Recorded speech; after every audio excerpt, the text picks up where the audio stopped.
Welcome to TheDeadSpeaks with Flippy and Luna. I hope you guys enjoy this podcast. The story you want to read? Uh, Or are you gonna just react to mine because mine is pretty long?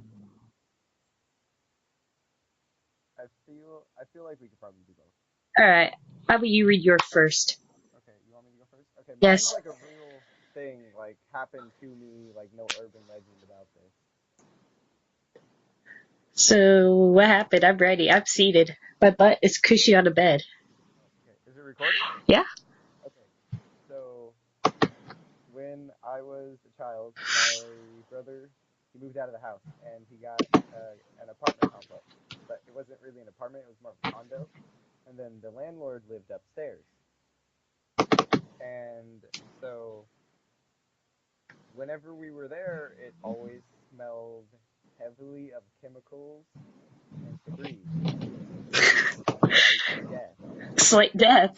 Covered over with Febreze. Were you like in a Febreze commercial? Like, did you like sit in the chair and like had to wear a blindfold?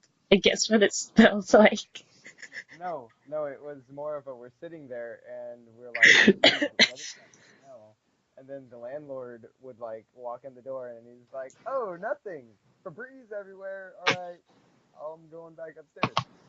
So then we're hanging out and like the house was super haunted. Like stuff would just go flying across the room out of nowhere.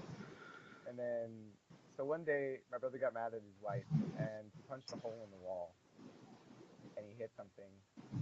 And so he was like, "What the f was that?"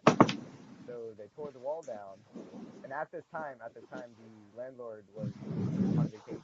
He was already gone. And my brother tore the wall down, and there was a body inside the wall. And yeah,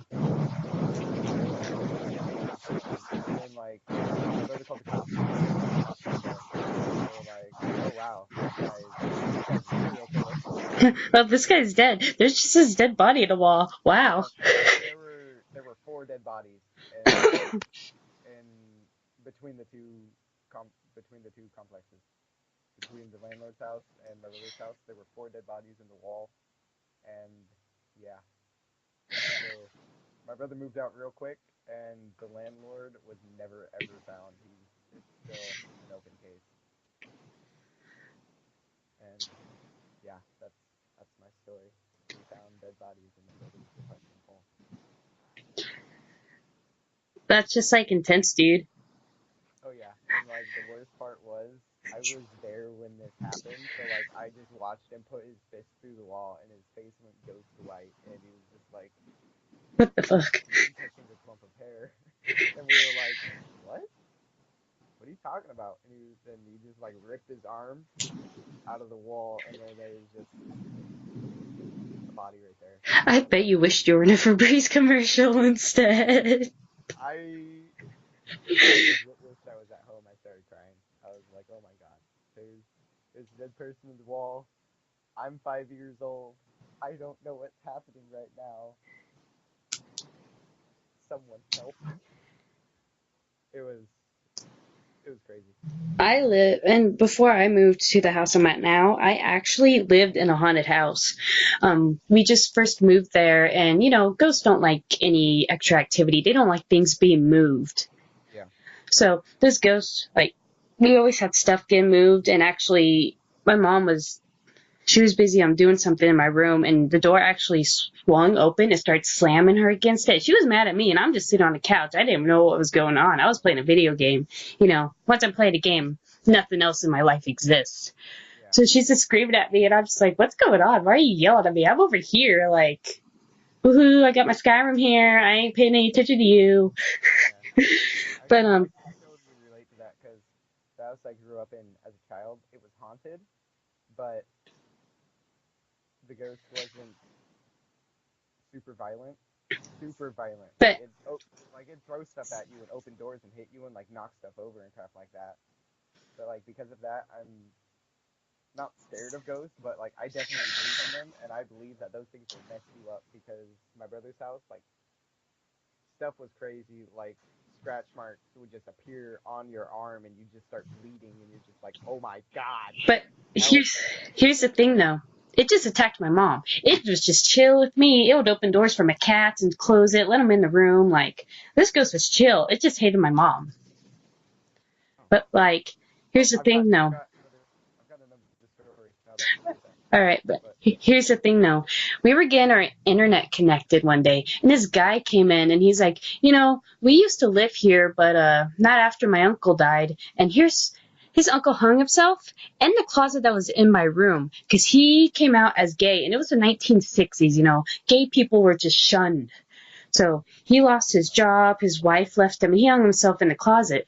And it was just my room where everything was messed with. And, I didn't care, like, whatevs. And I'm just like, oh.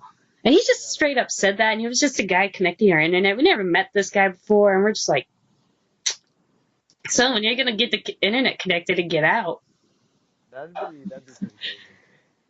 It was intense. Anyways. Ghosts. I live right next to a cemetery, and I'm super sick about it. No, you're the first one dead if a zombie apocalypse happened. Oh, heck no.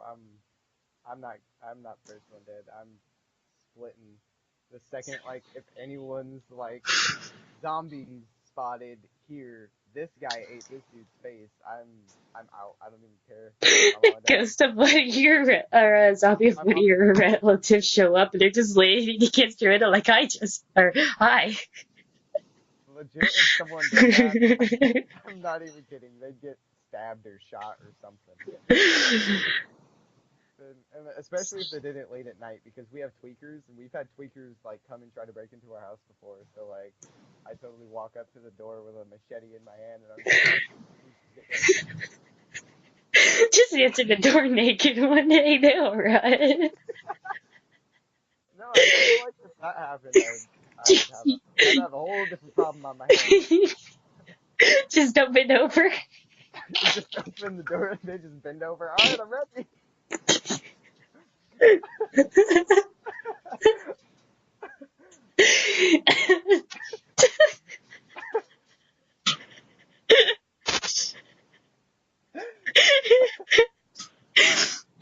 the door with the strap on. They'll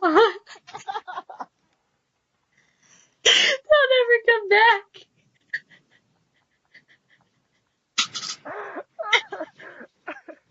That would get the Jehovah's Witness off your hands too. Oh yeah.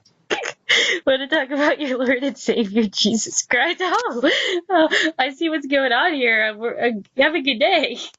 You definitely need to talk about your Lord and Savior Jesus Christ. Answer the door with the strap on in your hands. I'm dying. I can't breathe. Okay, this just went into a wrong topic. Finish your next story and I'll start with mine. Okay, so my next story is pretty short. It's just like a little thing. Like a little thing that used to happen to my brother when he was in a group home. So the group home was heavily haunted because like they had over 5-6 connectors dead there. So my brother would like the ghost hated everyone there except for him. So like he'd be chilling, and then something would just fly and hit the group home manager in the head, and then everyone else got messed with by the ghost except for my brother. And like it would do stuff for him. Like if he got mad at one of the kids there or the workers, like pictures on the wall would start shaking or falling off, and like doors would start slamming. So like it was. I feel like that'd be pretty cool.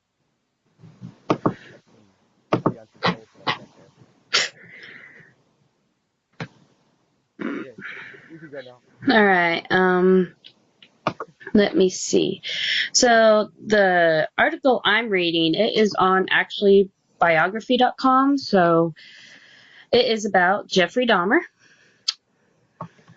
He was convicted serial killer and sex offender. He murdered 17 males between 1978 and 1991. He was killed by a fellow inmate in 1994. So here's pretty much just a summary of the things he has done real quick before I actually get into the story. He actually would, some of his victims, he would try to lobotomize them. Like, some of his victims were found with a hole in their skull and then some uric acid in it because he was trying to make sex slave zombies. That sounds like this is how messed up this man was. That sounds like something straight out. Now, most of his victims, though, were African American or gay, because back in, even in the 1970s, segregation was a big thing. Oh, yeah.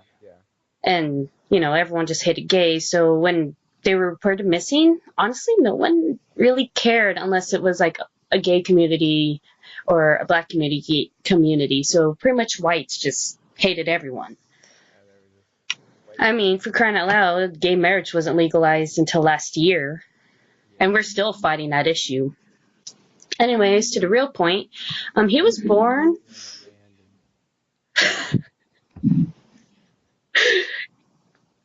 Man, this podcast got deep. Born in Wisconsin in 1960. Grandpa. Jeffrey Dahmer. Okay, I'm trying to be serious here, man. This is going to get deep. Born in Wisconsin in 1960, Jeffrey Dahmer was displayed troubling behavior following a childhood surgery. He committed his first murder in 1978 and was arrested multiple times before claiming his second victim. In addition to killing men and teenagers, he lured to his house and mutilated them and photographed their bodies and performed sexual acts on the victim's corpse, keeping body parts as memos. Jeffrey Dahmer was captured in 1991 and sentenced to 16 life terms. He was killed by a fellow inmate, Christopher Graver, in 1994.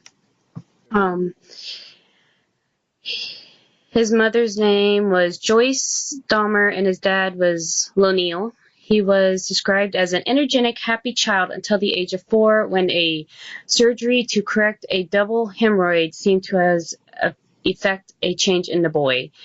Noticeably subdued, he became increasingly withdrawn from following the birth of his younger brother and the family's frequent moves. So I guess they moved around a lot. By his early teens, he was disengaged, tense, and largely friendless.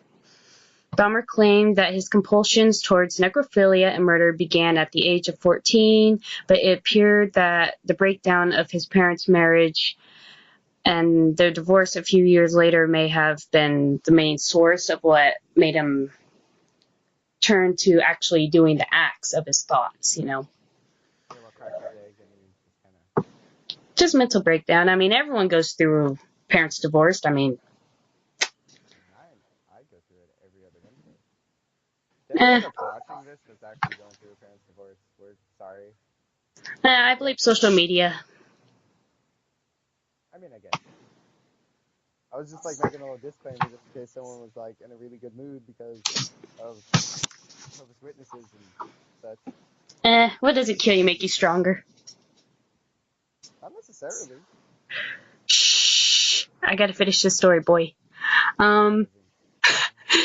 Just after he graduated high school in June of 1974, Dahmer picked up a hitchhiker named Stephen Hicks and took him home to his parents' house, where he proceeded to get the young man drunk. When Hicks tried to leave, Dahmer killed him by striking him in the head and strangling him with a barbell. He dismembered the corpse of his first victim, packed the body parts into a plastic bag, and buried them behind his parents' house. He later exhumed the remains, crushed the bones with a sledgehammer, and scattered them across the wooden ravine? I don't know what the heck that is. Ravine? Yeah, ravine. I just retarded. By the time of his first killing, Dahmer started to consume large amounts of alcohol, and he dropped out of Ohio State University after the 1/4 term, and his recently remarried father insisted that he join the military. Dahmer enlisted in December of 1978 and was posted to Germany shortly after. So, like, no one noticed that Steven guy was gone. Like, it doesn't talk about that at all. Like, oh, Yeah, so they were just like, oh, he was a hitchhiker. like, how did he even clean up the blood and stuff? How did his parents not come home and just like, oh, this place smells weird? Oh, Blood soaked a couple few times, it turns orange. And then, like, you could just do what the landlord did for Breeze. Febreze sauce. Every time they come home, are we in a Febreze commercial? I don't think they had those in the 70s, though. I mean, they have Febreze, but like, you know, hey, blindfold and just like take a sniff everywhere. Like, do you smell that? Oh, no. You know what happened? What? It was the 70s and the parents were constantly high, so they couldn't really tell. Oh, it smells like weed in here. Nothing new. Exactly. Dahmer's drinking problem persisted, however, into the early 1981. The army discharged him, although German authorities would later investigate possible connections between Dahmer and the murders that took place in the area during the time. It is not believed that he took any more victims while serving in the armed forces. Following his discharge, Dahmer returned home to Ohio and arrested later that year for disorderly conduct. Offers his father to send him to live with his grandmother in Wisconsin, but his alcohol problem persisted and he was arrested following that summer for indecent exposure. He was arrested once again in 1986 when 2 boys accused him of masturbating in front of them and received a 1-year probationary sentence. So he wasn't only a murderer, he was a streaker too. But like, they just like glance like, oh, he's kind of connected to these murders. Well, let's not do anything. But he gets arrested for fondling himself in front of boys. Like, come on, guys. You guys don't worry about the hitchhiker. You guys don't worry about, you know, the people that were missing. But like, with that, it's just he might be connected. But like, the beating off in front of the kid, that's like, there's witnesses. But yet they accused him. He was accused of the other things, but he's whatever. You know what? He's arrested now. He's dead. In September of 1987, he took his second victim, Stephen Toomey. They checked into a hotel, drank, and Dahmer eventually awoke to find Toomey's body with no memory of the previous night activities. He bought a large suitcase and transported the body to his grandmother's basement where he dismembered, masturbated on the corpse, and then disposed of the remains. Dude, that's one heck of a choice to make. If you wake up and there's just like a dead body in front of you, you go out with a buddy, you're drinking, you wake up, they're dead. Well, time to masturbate. Dahmer's killing spree lasted for more than 13 years. During that time, he sought out mostly African-American men at gay bars, malls, and bus stops and lured them home with promises of money or sex and gave them alcohol laced with drugs before strangling them to death. He would then engage in sexual acts with the corpses before dismembering them and disposing of them, often keeping their genitals or their skulls as souvenirs. He frequently took photos of the bodies at various stages of the murder and recollect each act afterwards to relive the experience. Dahmer's grandmother eventually got tired of her grandson's late nights and drunkenness, although she had no knowledge of his other activities, and in 1988 she forced him to move out, though not before he killed 2 more victims on the premises. How did she not know? Like, yeah, how do you not notice that? Oh, he's bringing home men. He's bringing home black gay men. Or just like bags. Oh, every night, just trash bag. It could be alcohol. Who knows? Like, how do you not know the smell? Like, my How like is the he biggest thing cleaning that's it? like, yeah, that's what I was about to say. The biggest thing that's getting to me, how is he cleaning this up? Like, it doesn't explain, hey, how is he clean us up? And like, how did they not notice? Because like, if he's dismembering him, that means he's cutting him up, and like, You would hear noises. You would hear, not even the noises. Just I mean, it is his picture, grandmother. She could be deaf. yeah, just like let's say that she's deaf and like she's a really heavy sleeper. So like she gets up and He she just goes. laces her drinks with melatonin. I don't think they had melatonin back then. I'm gonna look this up.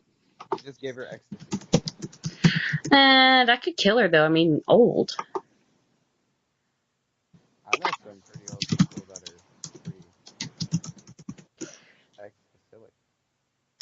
That's Melatonin has been around since 1958. oh, okay, yep. He melatonin her. But that's what he did at night. But like, Melatonin her with chamomile tea. yeah. But like, what if she was like, okay, I need to go to the basement to get this? Was he just like, no, don't go down there? Because it said that he kept some of the body parts and the skull and the head. The genitals in the head, the skull, yeah. Yeah, She goes in and he's like, oh, he just collected little souvenirs again. he's going down Oh, there. Mom, this is just a plastic skull that I get at that Renaissance fair. He goes downstairs, just a penis hanging off the wall. She just had really terrible eyesight. Mistaked it for a wiener dog. That's actually a really large penis.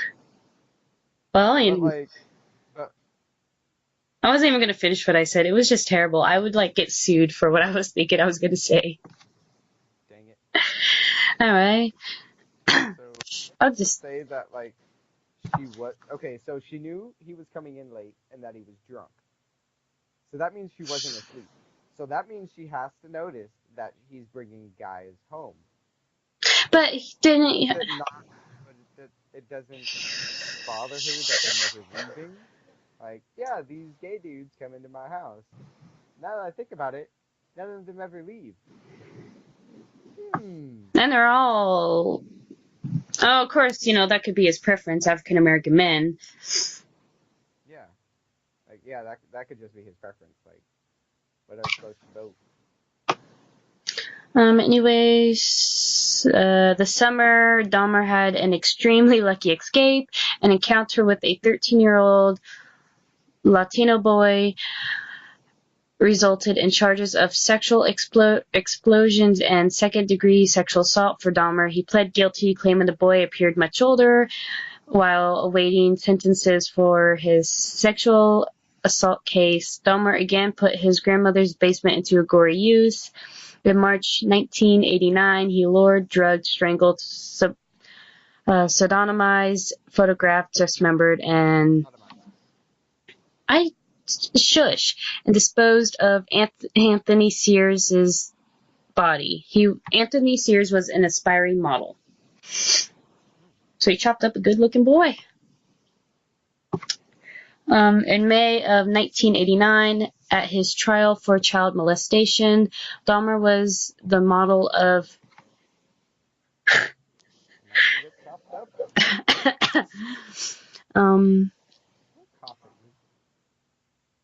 arguing in his own defense about how he had seen the errors of his ways and that his arrest marked a turning point in his life.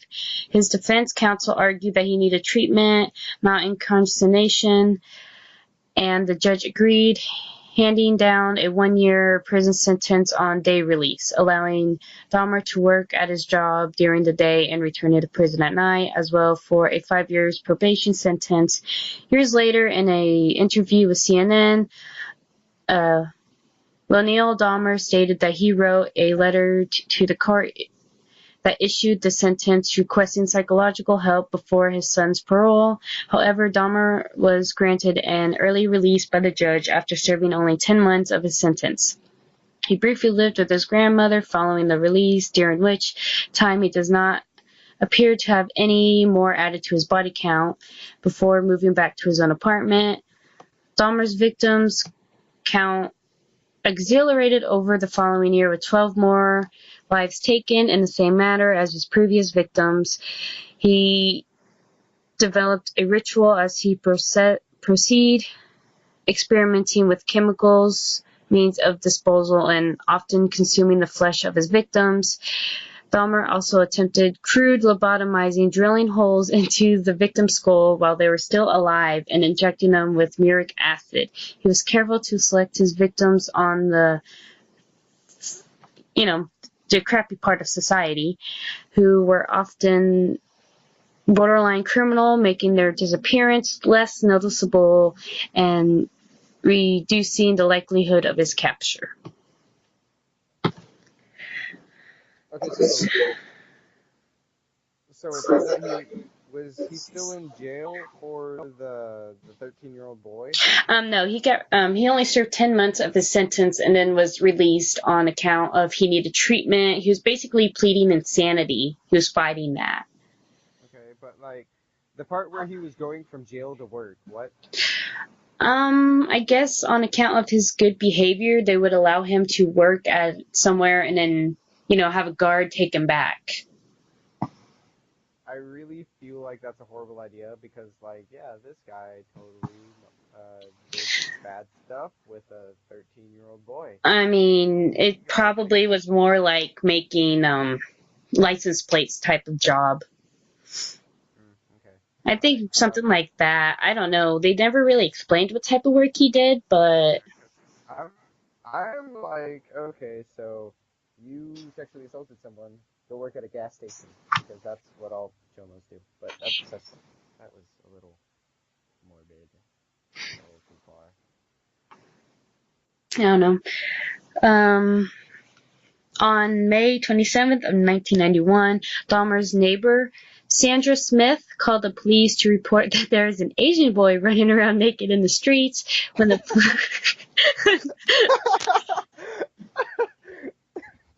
I'm sorry.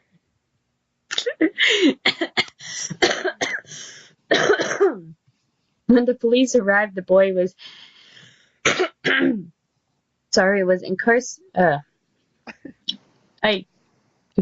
was captured, and they accepted the word of Dahmer, a white male in a largely poor African American community, that the boy was his 19-year-old lover. In fact, the boy was 14 years old, and he was the brother of the boy that Dahmer molested 3 years earlier.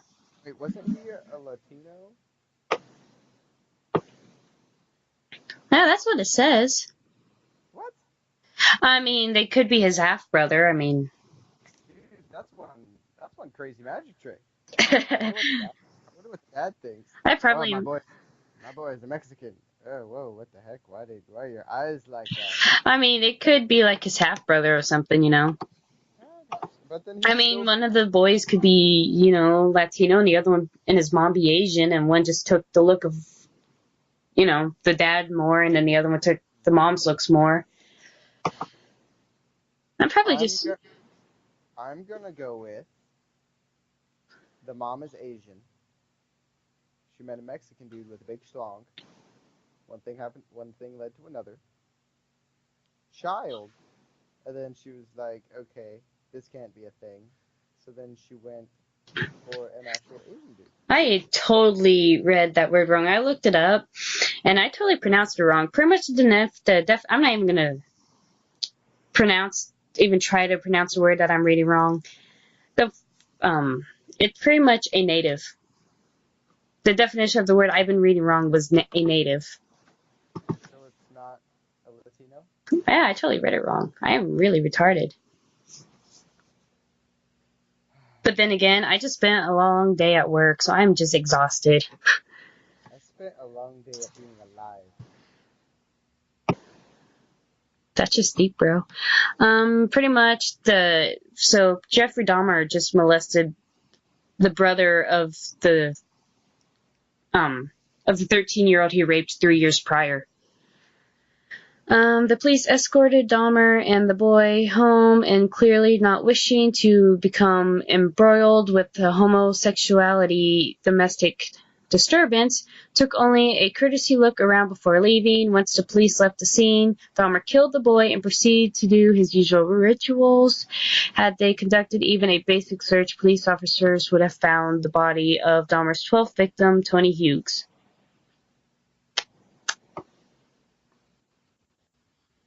That's just a load of crap. Arrest and imprisonment. After killing 4 more men, Dahmer's luck finally ran out on July 22nd, 1991, when the police officer picked up Tracy Edwards, a 32-year-old African-American who was wandering the streets with a handcuff dangling from his wrist.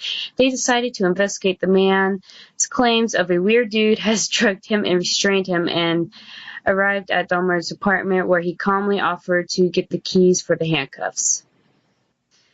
Edward claims that the knife Dahmer has threatened him with was in the bedroom, and when officers went to look into the story, he noticed photographs of dismembered bodies laying around. Dahmer was subdued by the officers and searched. Pretty much they did a search and they found a head in the refrigerator, 3 more in the freezer, a catalog of horrors, including the preserved skulls, the jars of genitals, and expensive gallery that pretty much he kept all his photographs in of the bodies that he masturbated over. As for the freezer thing, where else do you keep your head? On my body. No, the ones that aren't yours, the ones that you dismember. Oh. I keep them in my freezer. Oh, I just bury them in the backyard. I keep them in my freezer, so then like I could go look at them later, and then like before I could poke their eyeballs out.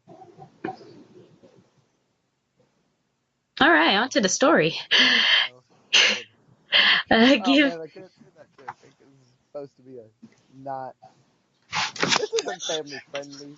Oh well. I mean, we're talking about dead people, so how is it going to be family friendly? I just didn't want as much cussing. I wanted to keep it at least somewhat classy. Yeah. Okay. This isn't family friendly. Why can't I curse? What is this? It would sound so trashy, though. You know, the F-bomb thrown here or there. You know, every other word is just... Can I drop the F-bomb one time? At least once. Okay, so... the eyeball popping out thing. Like, you gotta pop the eyeballs out, get that nice comic skull. Just boom! Bust out the mouth. It's a trip, man. Just try it. I mean, he did drill holes into some of his victims' heads, and, you know, when the mirror acid didn't work, he might have done something to the skull after. Yep. Do it to the eyeball socket. That's what I do. Anyways, given that the majority of Dahmer's victims were African American, there were some considerable racial tensions that when his trial began in January of 1992, under strict security precautions, including an 8-foot barrier of bulletproof glass that separated him from the gallery. Only one African American on the jury provoked further unrest, but that was ultimately contained and short-lived. Wait, what? I take it that one of the African Americans in the jury was trying to attack him. Okay. I was like, so, did he try to attack the guy, or did... He attacked you. He said, didn't one of the people try to attack me? And I was like, what?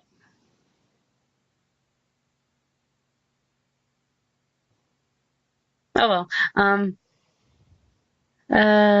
Lenil Dahmer and his second wife attended the trial throughout, pretty much through the whole thing. Dahmer intentionally pled not guilty to all charges despite having confessed to the killings during the police interrogation, but he eventually changed his plea to guilty by insanity. His defense then offered the gruesome details of his behavior as proof that only someone insane could commit such acts, but the jury chose to believe that Dahmer was full aware of his evil acts and chose to commit them anyways. On February 15th, 1992, they returned after approximately 10 hours of deliberation to find him guilty but sane on all counts. He was sentenced to 15 life terms in prison, with the 16th term added on in May. Oh, so was it added on because like he murdered someone in prison, or what? I think maybe they found another. It doesn't say. I assume maybe they found more bodies once they found almost all the victims. I mean, how the heck were they going to find Stevie Hicks? See, that's where he messed up. You just keep all the heads in the shelf, and then you take the rest of them, and you throw them in a vat of gasoline.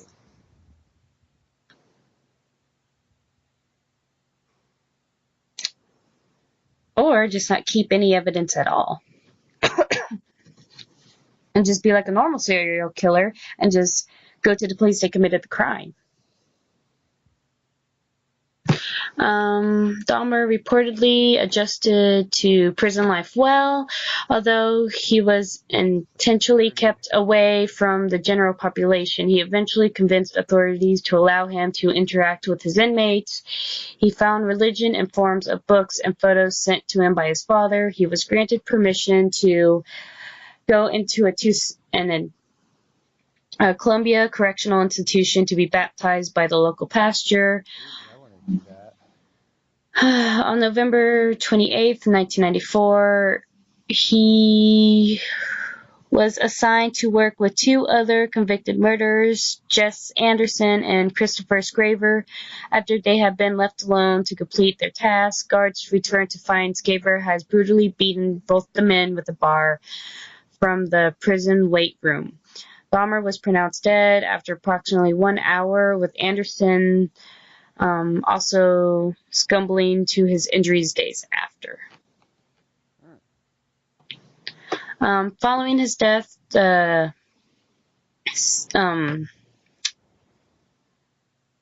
I lost my place. My page just scrolled up and I have to find it. Following his death, pretty much the city was trying to, distance itself from the horrors of Dahmer's actions by ensuing media circus surrounding his trial. In 1996, a group of local businessmen raised more than $400,000 to purchase the items he used on his victims, including the blade, saws, handcuffs, and a refrigerator to store the body parts, and they were promptly destroyed.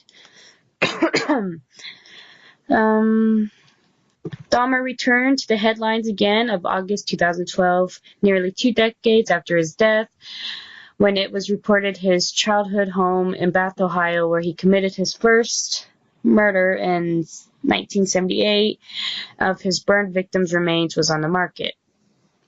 And its owner, musician, yeah. Was the house on the market, or the dude's remains on the market? Both. Dude, that's messed up. Yeah, like, both. Put those remains to rest, man. I mean, give them to the family. Yeah, give them to the family, bury them, something. Don't be like, oh, hey, look, dead guy. Bet I can make a buck. But they were burned, though. Where he burned his first victim's remains. Was it where he burned his first victim, or was it his first victim? Where he committed his first murder in 1979 and burned his victim's remains was on the market. Okay. Because, like, the way I interpreted it was where he committed the first murder and the first victim. I thought it was about their victims' remains, too. Yeah, so I was like, geez, like, that's the first thing I do whenever I find a random dead body. But I can make $100. I mean, by then it wouldn't really be a body. I think when he dismembered them, it would be mostly bone and stuff. True. Actually, if he burnt the victims, it'd be like a bunch of ash.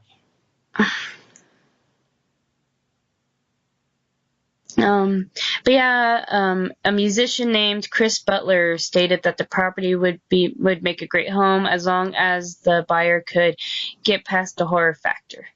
Creepy motherfucker. In 2015, Christopher Scraver spoke to New York Post about his reasons for killing Dahmer. Scraver alleged that he was disturbed by not only his crimes, but by the habit Dahmer had developed of fastening severed limbs from prison food, and antagonized other inmates. After being taunted by Dahmer and Anderson during their work detail, Scraver said that he confronted Dahmer about his crimes before beating the two men to death. He also claims that the prison guards allowed the murders to happen by leaving them alone.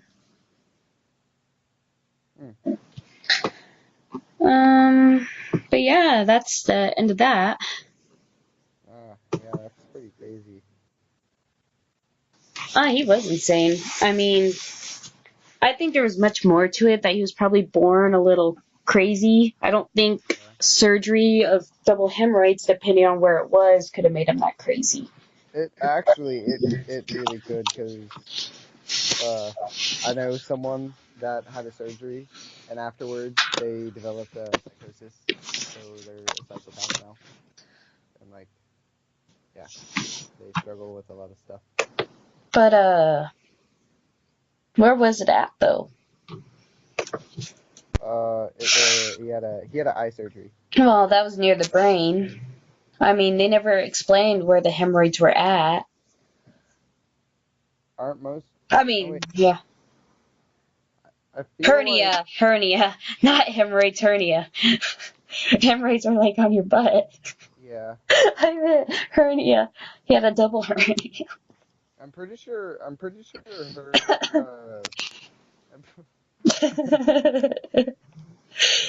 I mean, he might have had a hemorrhoid from all the sexual acts from men. Could it cause that? I feel like hernia.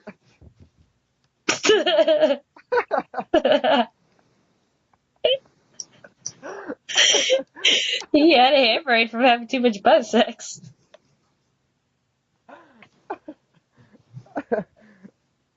He needs some lube if that's the case. Yeah. Ooh. What's wrong with you? I don't know. Blame the people who raised me. Yeah. But my question is, how did they not really look into some of the missing victims? Like, how they cannot find evidence? It actually, if you think about it, this guy was super smart about what he was doing, because he started off with a hitchhiker, and then he was doing black gay criminals. Like, say you live in Los Angeles and you're a cop. You hear that a big gang leader goes missing. Are you really gonna be on too much of a lookout to go find him so he can go back to being a gang leader?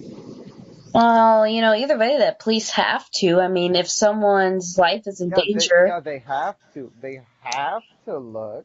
That doesn't mean they have to look very hard. Like, oh yeah, this guy is missing. He was last seen here. But, they still have to find a guy before someone else's life is in danger either way. Because it's not just going to stop by just bad guys. Eventually he's going to get bored and change up his, preference of his victims. I don't think that would have happened, because he started off with the criminal people because he realized, hey, I think that's why he started off with that, because like that's what I'd do if I were. He started off with some hitchhiker, and then he went to some gay guy. Yeah, black gay people. So like. But then he grabbed an Asian boy though. So eventually he was getting bored and just started to take whatever victim he could. True. I guess that's. I'm looking up how the heck did he clean up after his murder cases, because, like, how did he just get it so spotless? Like, in his grandmother's basement. I really doubt that he just got it spotless down there. But when he killed the hitchhiker, though, I mean, there would have been blood, and it would have kind of. He burnt it. Well, there would have been smelling like something's burning in the house still. I mean, how long would his father have been gone? True. He was Well, what? diagnosed with borderline personality disorder, schizophrenia, and psychotic disorder. Mm. But yet he was found legally sane at his trial. Well, even like think about it though. Like, would you want that back out on the street? Like, he's insane. They're not gonna lock him in an insane asylum. Those weren't a thing I mean, anymore. he can still be kind of crazy and yet know right from wrong. True. I mean, from personal experience in my line of work, but Hmm.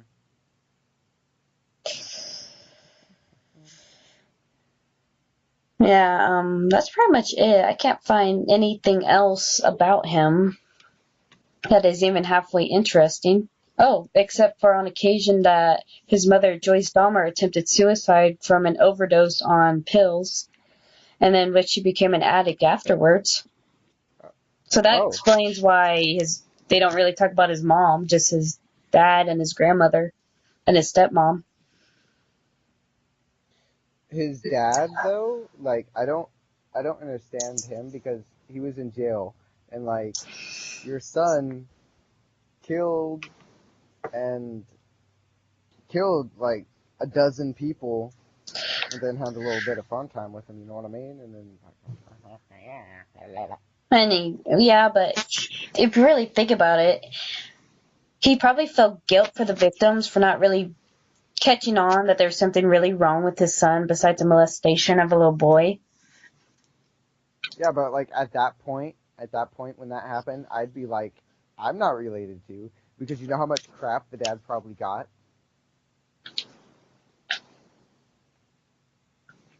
True, but still, I mean, I mean, it, I don't know. I mean, he's probably thinking back, well, my wife tried to commit suicide. I had to divorce her. I'm remarried.